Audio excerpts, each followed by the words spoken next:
Terima kasih Anda masih bersama dengan kami. Bagi Anda yang baru saja bergabung, kami hadirkan kembali 3 berita utama hari ini.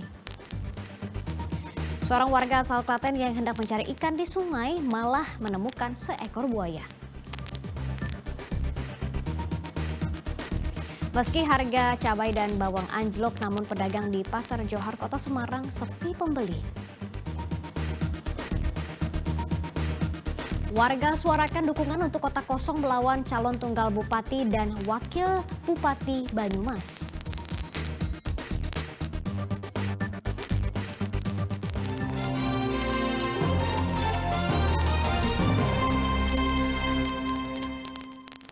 Polres Grobogan menggelar operasi Zebra Candi selama 2 pekan untuk cipta kondisi jelang Pilkada 2024 sekaligus pelantikan Presiden dan Wakil Presiden.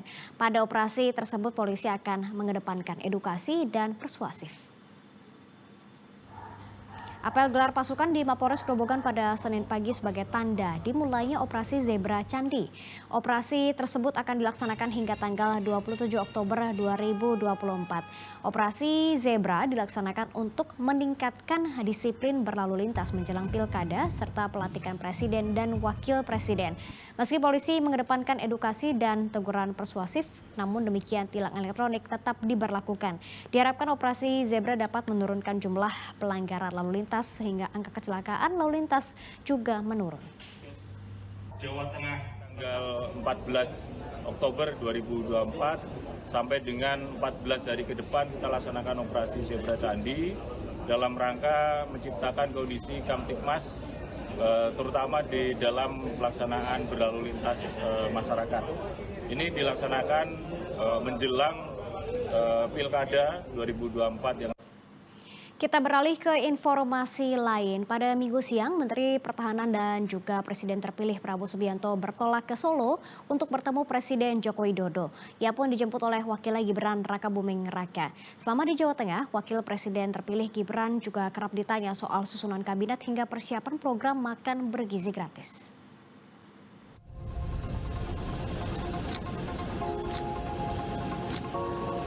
Menteri Pertahanan yang juga Presiden terpilih Prabowo Subianto tiba di Bandara Adi Sumarno, Solo pada Minggu siang. Kedatangannya dijemput pasangannya Wakil Presiden terpilih Gibran Rakabuming Raka. Keduanya langsung bertolak ke kediaman Presiden Joko Widodo di Sumber Solo. Meski tak ada media yang meliput, namun Prabowo dan Jokowi mengunggah foto pertemuan tertutup selama 1,5 jam itu.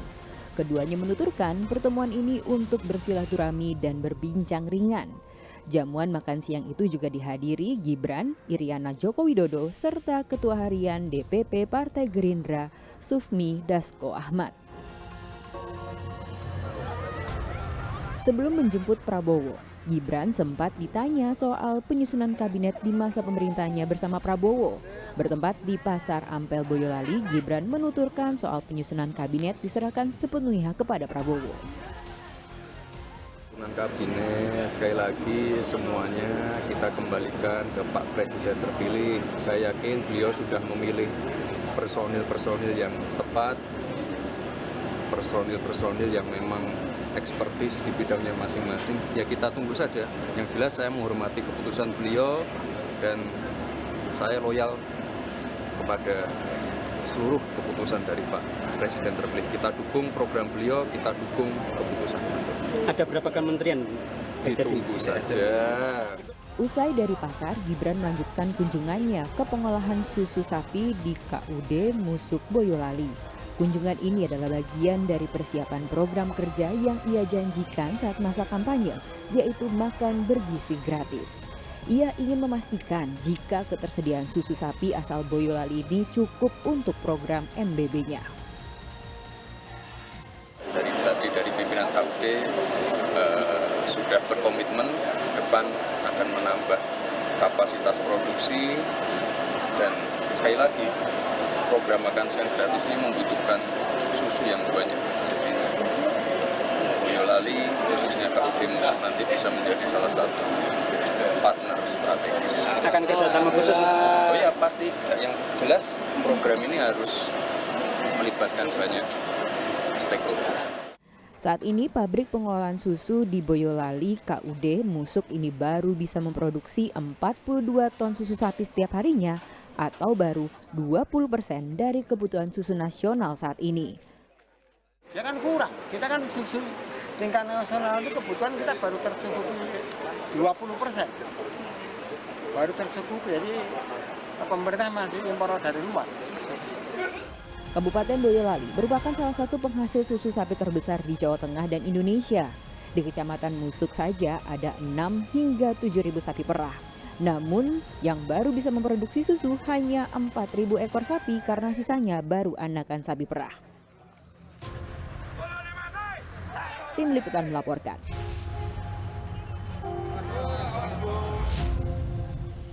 Di informasi lain, gemar makan ikan terus disosialisasikan oleh Kementerian Kelautan dan Perikanan karena ikan kaya protein.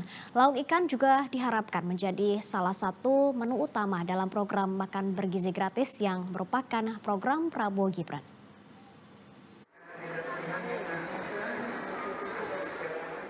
Kampanye makanan bergizi terus digaungkan oleh Kementerian Kelautan dan Perikanan.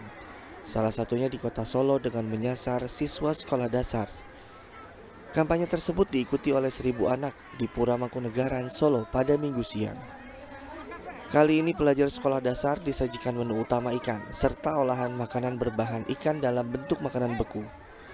Kegiatan ini dilakukan karena konsumsi protein di Indonesia baru sekitar 62,3 gram per kapita per harinya. Diharapkan ikan yang kaya protein dapat menjadi salah satu sajian utama menu makanan bergizi gratis program andalan Presiden terpilih Prabowo Subianto. Protein yang berlimpah di Indonesia pada ikan. Nah, kemudian kami melihat data dari Indonesia, masalah kita tahu supaya masih 62 ikan. Kita membangun generasi emas, kita mempunyai satu pemerintah program makan bergizi gratis. Nah, muatan utamanya adalah memperbaiki asupan protein. KKP juga siap melakukan pendampingan terhadap UMKM dan kader PKK dalam menyusun dan membuat olahan makanan berbahan ikan.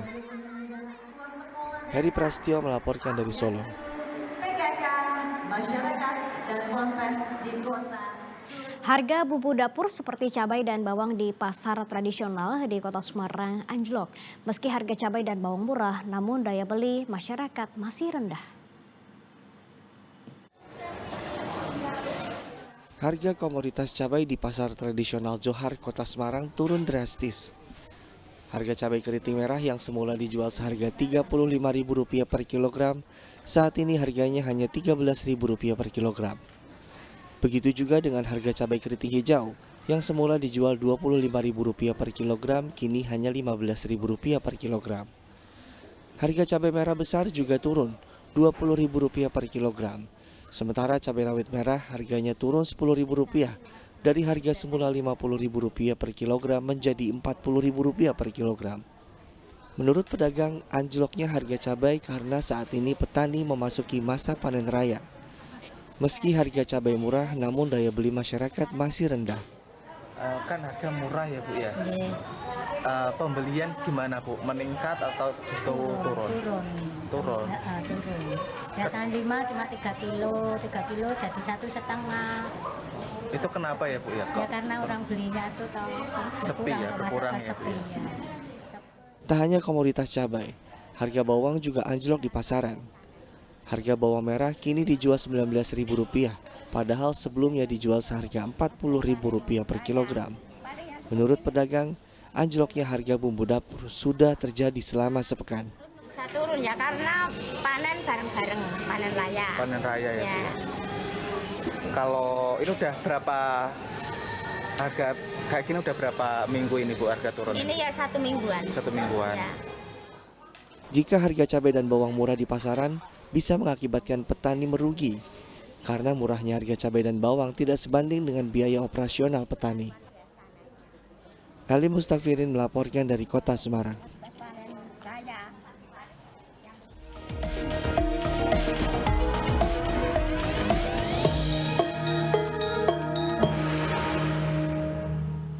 Banyumas menjadi salah satu dari 3 daerah di Jawa Tengah yang hanya ada calon tunggal dalam pilkada tahun ini. Warga yang tergabung dalam Koalisi Rakyat Banyumas menyuarakan dukungan untuk kota kosong. Awalnya nampak seperti kampanye calon kepala daerah, namun ternyata ini adalah deklarasi mendukung kota kosong. Ya, dalam pilkada serentak di Banyumas tahun ini hanya diikuti oleh satu pasangan calon bupati dan wakil bupati, Sadewo dan Lintarti. Sehingga masyarakat hanya bisa memilih antara calon tunggal atau kota kosong. Koalisi Rakyat Banyumas pun akhirnya bergerak mengajak warga memilih kota kosong, seperti yang dilakukan di alun-alun Banyumas pada Minggu kemarin. Deklarasi dan orasi secara bergantian mengajak warga untuk belajar berpolitik dan bijak memilih kepala daerah. Ketua Umum gerakan ini menilai dengan hanya ada calon tunggal, artinya demokrasi tidak sehat sehingga perlu dilawan. Di situ ada calon tunggal ya, dan kemudian ada kolom kosong yang semuanya legal dan kami membuat pilihan untuk memilih kolom kosong. Mas, kenapa digelar deklarasi ke kotak kosong ini, kenapa? Ya, secara ini adalah momentum, ya, momentum bagi para aktivis peduli demokrasi untuk merebut kembali kedaulatan rakyat. Koalisi Rakyat Banyumas menargetkan kemenangan 65% suara untuk kota kosong dalam Pilkada Banyumas. Jika itu berhasil, Pilkada serentak kembali digelar pada 2025 dengan harapan calon kepala daerah lebih dari satu pasang. Selain Banyumas, ada 2 wilayah di Jawa Tengah dengan calon tunggal, yakni Sukoharjo dan Brebes.